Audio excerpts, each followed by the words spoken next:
Hello everybody. Today I'm going to be reading another story out of Hansel's Stories of the Brothers Grimm. And today's story is going to be...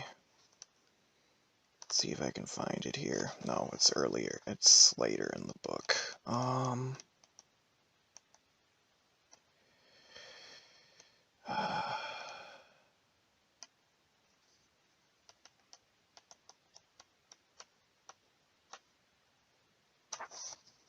Is it? No. Okay, it is. It's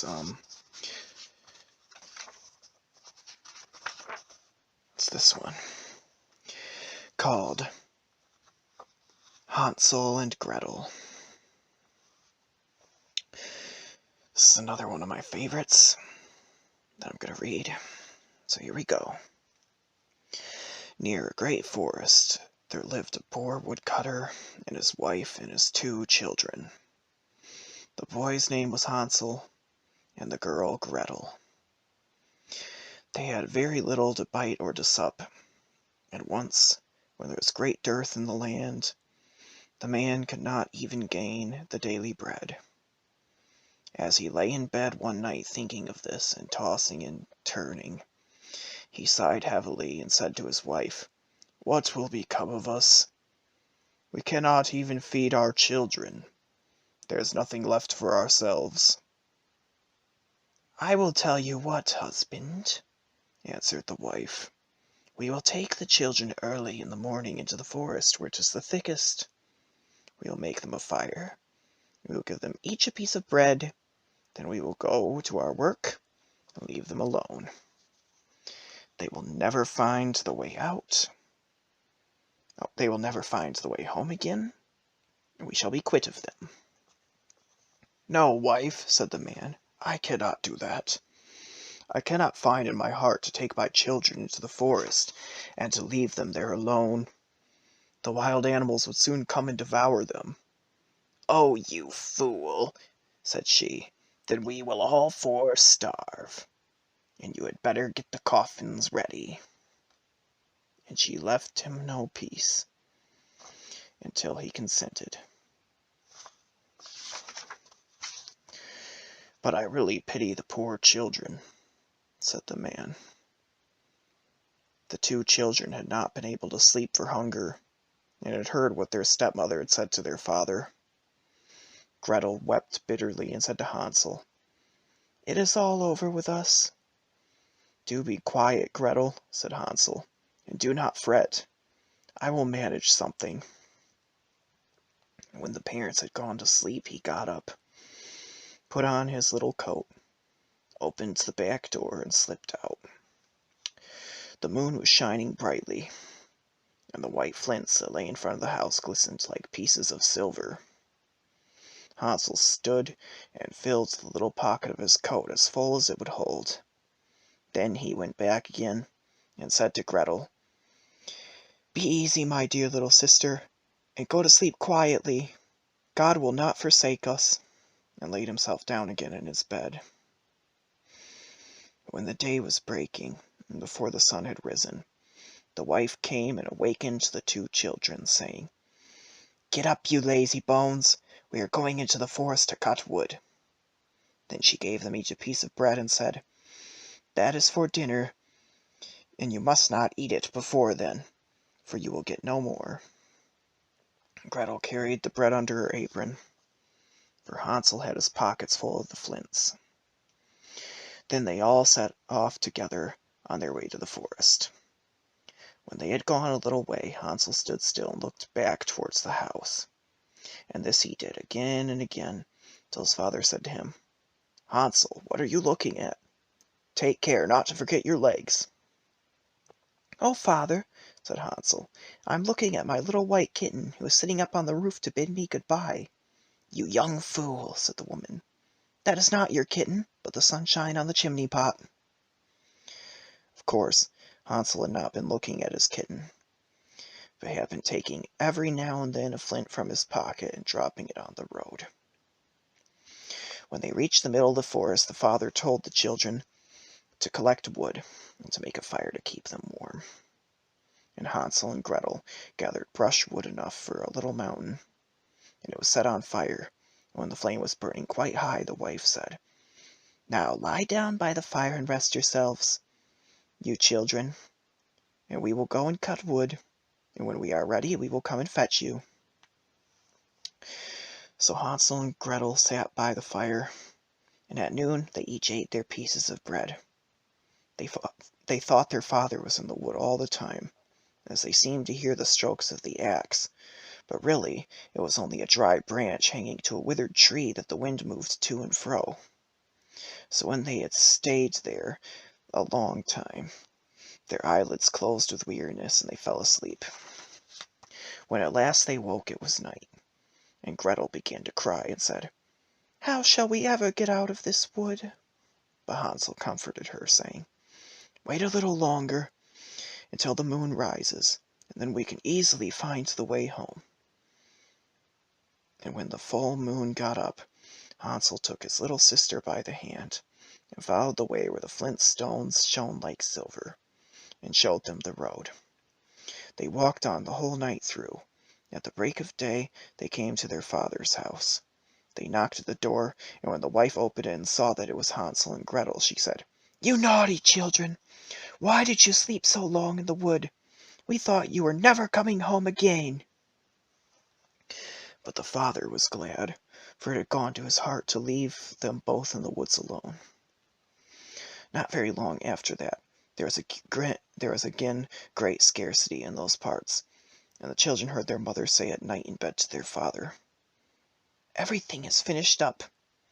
We have only a loaf, and after that the tale comes to an end. The children must be off. We'll take them farther into the wood this time, so that they will not be able to find their way back again. There is no other way to manage." The man felt sad at heart, and he thought, it would be better to share one's last morsel with one's children. But the wife would listen to nothing he had said, but scolded and reproached him. He who says A must say B too, and when a man is given in once, he has to do it a second time. But the children were not asleep, and had heard all the talk. When the parents had gone to sleep, Hansel got up to go out and get more flint stones, as he did before. But the wife had locked the door, and Hansel could not get out. But he comforted his little sister, and said, "Don't cry, Gretel, and go to sleep quietly, and God will help us." Early the next morning the wife came and pulled the children out of bed.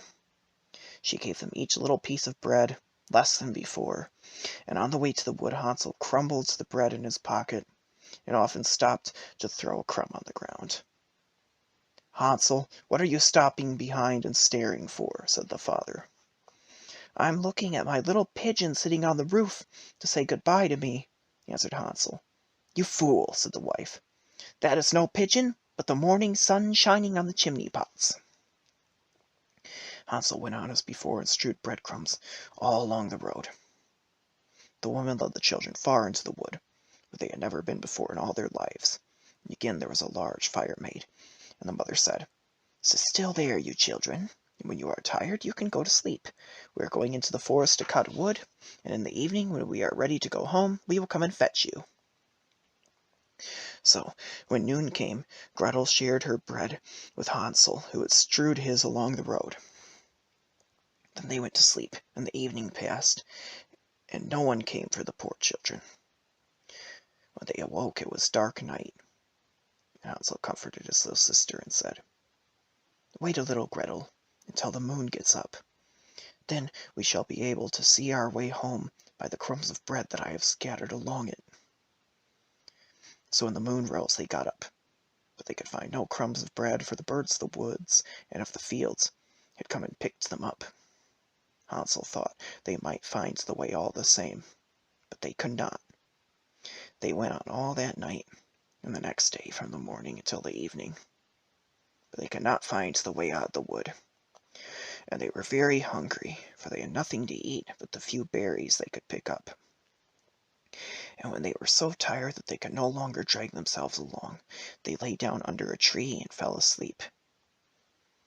It was now the third morning since they had left their father's house. They were always trying to get back to it, but instead of that, they only found themselves farther in the wood. And if help had not soon come, they would have been starved. About noon, they saw a pretty snow-white bird sitting on a bough, and singing so sweetly that they stopped to listen. And when he had finished, the bird spread his wings and flew before them. And they followed after him until they came to a little house. The bird perched on the roof, and when they came nearer, they saw that the house was built of bread, and roofed with cakes, and the window was of transparent sugar. "We will have some of this," said Hansel, "and make a fine meal. I will eat a piece of the roof, Gretel, and you can have some of the window. That will taste sweet." So Hansel reached up and broke off a bit of the roof, just to see how it tasted, and Gretel stood by the window and gnawed at it. Then they heard a thin voice call out from inside, "Nibble, nibble like a mouse. Who is nibbling at my house?" And the children answered, "Never mind, 'tis the wind." And they went on eating, never disturbing themselves. Hansel, who had found the roof tasted very nice, took down a great piece of it, and Gretel pulled out a large round window pane, and sat her down and began on it. Then the door opened, and an aged woman came out, leaning upon a crutch. Hansel and Gretel felt very frightened, and let fall what they had in their hands. The old woman, however, nodded her head and said, "Ah, my dear children, how come you here? You must come indoors and stay with me. You'll be no trouble." So she took them each by the hand, and led them into her little house. And there they found a good meal laid out, of milk and pancakes, with sugar, apples, and nuts. After that she showed them 2 little white beds, and Hansel and Gretel laid themselves down on them, and thought they were in heaven. The old woman, although her behavior was so kind, was a wicked witch, who lay in wait for children, and had built the little house on purpose to entice them. When they were once inside, she used to kill them, cook them, and eat them, and then it was a feast day with her. The witch's eyes were red. She could not see very far, but she had a keen scent like the beasts, and knew very well when human creatures were near. When she knew that Hansel and Gretel were coming, she gave a spiteful laugh and said triumphantly, "I have them, and they shall not escape me." Early in the morning, before the children were awake, she got up to look at them. And as they lay sleeping so peacefully with round rosy cheeks, she said to herself, "What a fine feast I shall have." Then she grasped Hansel with her withered hand, and led him into a little stable, and shut him up behind a grating. And call and scream as he might, it was no good. Then she went back to Gretel, and shook her, crying, "Get up, lazy bones, fetch water, and cook something nice for your brother. He's outside in the stable, and must be fattened up. And when he is fat enough, I will eat him." Gretel began to weep bitterly, but it was of no use. She had to do what the wicked witch bade her. And so the best kind of victuals was cooked for poor Hansel, while Gretel got nothing but crab shells. Each morning the old woman visited the little stable and cried, "Hansel, stretch out your finger that I may tell if you will soon be fat enough." Hansel, however, used to hold out a little bone, and the old woman, who had weak eyes, could not see what it was, and supposing it to be Hansel's finger, wondered very much that it was not getting fatter. When 4 weeks had passed and Hansel seemed to remain so thin, she lost patience and could wait no longer.